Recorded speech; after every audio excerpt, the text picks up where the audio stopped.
This happened on November 2, 2005. My husband and I got married in 2002 and had our son 10 months later in the same year. In May 2004, we welcomed our twin girls. My family was beautiful. Every time I took a picture of us, we looked like the families in the stock photos you can Google. My husband is an engineer, and I'm a college professor. We had a nice house in the city. Our children were healthy and happy. We even had a golden retriever named Argo, as if we weren't the picture of familial happiness as is. I can no longer look at the pictures of us because it makes me too angry. When my twin girls were born, we had no issues in the hospital. They were born right on their due date, latched perfectly, and passed all their postnatal tests with stellar stats. When we brought them home, however, we noticed that one of the girls, let's call her OD since she was a whole 4.5 minutes older than her sister, was developing a rash. I hadn't really dealt with allergies in kids since my son didn't have them, and neither did any child or adult in my entire family. I wasn't sure what it was. I thought that maybe she just had sensitive skin like me. I can't tolerate certain fabrics because I have very dry skin, and I'll often break out in rashes if my skin decides that it doesn't like something. So I stopped using fabric softener on all the clothes. I bought the nicest, most comfortable bedding and clothes. At one point, I even made her clothes myself in the fear that maybe something in the manufacturing process was upsetting my OD. We went to the doctor several times, and they knew that she was having an allergic reaction to something, but every test came back negative, and we couldn't figure out what it was. It took 3 more months to figure it out. During that time, her allergic reactions got more and more severe. At one point, she was the only baby in the history of the hospital who had to be kept in a clean room because she seemed to have a reaction the minute she left. When that happened, we began an elimination therapy that would rival the lifestyle of Buddhist monks.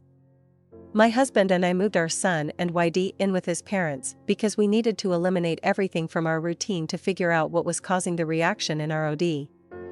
We stopped using our soap, our shampoo, our deodorants, our laundry detergents, and that was before we even got to our diet. It took us 3 more months, but we figured it out. Our OD was allergic to coconut. The doctors told us that it was a particularly rare allergen. So it wasn't on any of the skin test panels they ran. When we found out what she was allergic to, we were relieved. But in addition to feeling relieved, I delved into a bout of hysterical laughter. I laughed so hard I cried, and to this day, my husband tells me that he didn't know if I was crying from relief or pure happiness. You see, I come from a culture that uses coconut almost religiously. It's in our cooking. We break a coconut open at religious events. It's used in almost all sweets. It's in everything. The reason I was laughing was because of how much I hated one particular use for coconut. When I was a kid, pretty much up until I was in the 8th class, my mother would put coconut oil in my hair all the time.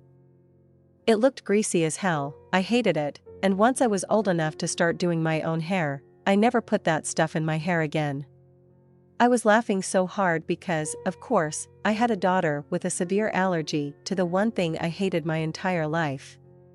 We had a lot of fun telling people about her allergy, and everyone laughed because they all knew about my hatred for coconut oil. We told my mother, and she laughed as well. She made jokes about how my baby must have heard me talking about my hatred for coconut oil while she was still cooking inside me and decided that she needed to hate it too. We all had a good laugh and left it at that, or so I thought. My mother and I have always had a contentious relationship at best. We got along well enough, but we disagreed vehemently on certain topics. She wanted a traditional daughter who would be religious, get her MRS degree, marry a man that she and my father picked out, common where I'm from, have 2 kids, a house in the suburbs near her, and be a stay-at-home mom like her. I'm not religious in the slightest. I got 2 undergraduate degrees. Went on to get a master's and a PhD, didn't get married until 27, late in my culture, and I married a man who was the polar opposite of what my parents wanted. As if this wasn't enough, I was a working mom who didn't need her to babysit since my husband and I made more than enough for a part-time nanny, Essentially, the best way I can summarize our relationship is by saying that she was very proud of me and loved to talk about my accomplishments, but I could always tell that she wished I was something else. We have a fair amount of safe topics that we can talk about, but I could never discuss anything too serious with her, such as politics or my career. Not because she'd get mad at me, but more so because she just wasn't interested, and I hate getting into conversations where I'm passionate about something, but the other person couldn't care less. As far as raising my kids, my mother was a Justice 99.9% of the time. She was hands-off and respected all of my decisions, even if she didn't like them sometimes, e.g., I chose not to raise my kids religiously, but I still took them to community events so they could understand their roots, and my mother never pushed them to pray. The only thing she continually got on my case about was the coconut oil thing. You see, my girls have very textured and curly hair. We don't really know where they got it from considering my husband and I have pin-straight hair that won't even hold a paperclip in it without slipping. I loved it. It was a little on the rough side, and my mother always insisted that a little bit of oil would make the curls soft and more defined. I always said no. Sure, we could have used a different type of oil, but my girls were still so young, and the allergy process had made me terrified of incorporating new things into their routine. I made sure I explained why to my mom too. She remembered what we'd gone through with OD and her allergy. She brought me food and clothes at the hospitals more than a few times. She helped me move all of my furniture and clothes out of my house when I was eliminating every possible source of allergen. She taught me how to cook from scratch when I was eliminating certain foods from the kids' diet. She knew everything about OD's struggle. To this day, I cannot understand how she did what happened next. November 2nd, 2005, I was giving a midterm that day to my students, and I had to be at my research lab late that night. My husband was away at some conference, and our nanny was down with the flu, so she couldn't watch the kids that day. So I had my mom come take them for the day. My son was almost 3 years old, and the girls were a year and a half old. Overnight visits with my parents weren't exactly common, but they weren't unusual either. They had always come back from these visits very happy and well taken care of, so I had no second thoughts about leaving them with my parents. They spoke to me on the phone after their lunch, and then, around 5 p.m., we video chatted. The kids were all so happy and healthy. I got home around 10:30 p.m. that night and called my mom to see if the kids were up by any chance, and I could say goodnight. I missed the kids by about 20 minutes, they'd already gone to bed. So I talked to my mom for a little bit, but she's a pretty early sleeper too, so we hung up and went to bed. I woke up around 5 a.m. the next morning to go pick up my husband from the airport at 6. We were going to get breakfast together and then go pick up the kids. I picked up my husband, and neither one of us was very hungry yet, so we thought it'd be a nice treat to pick up the kids first and go to breakfast/brunch with my parents. We got to my parents' house at 7:45 a.m. My parents weren't there. My son was at the neighbor's house and ran outside with the neighbor as soon as he saw his daddy and me pull up. He was hysterical and crying, and I couldn't calm him down. My blood pressure was rising because now I'm thinking that something horrible had happened to my parents. My neighbor tells me that she isn't sure what's happening, but there was an ambulance at my parents' house at 6 a.m., and my dad had run over and woken them up to see if they could watch my son for a few hours until he got back. Of course, they'd said yes. I'm calling my parents nonstop at this point, and I'm getting frantic because I don't know what's happened. My son was still crying, but he was calmer. He still couldn't really explain to me what had happened, though. I honestly don't remember the details of what happened next, but somehow, we figured out that the ambulance was from X hospital nearby. And we broke several driving laws trying to get there. We got to the hospital, pulled into the emergency entrance that was for ambulances only, left the car, and bolted inside.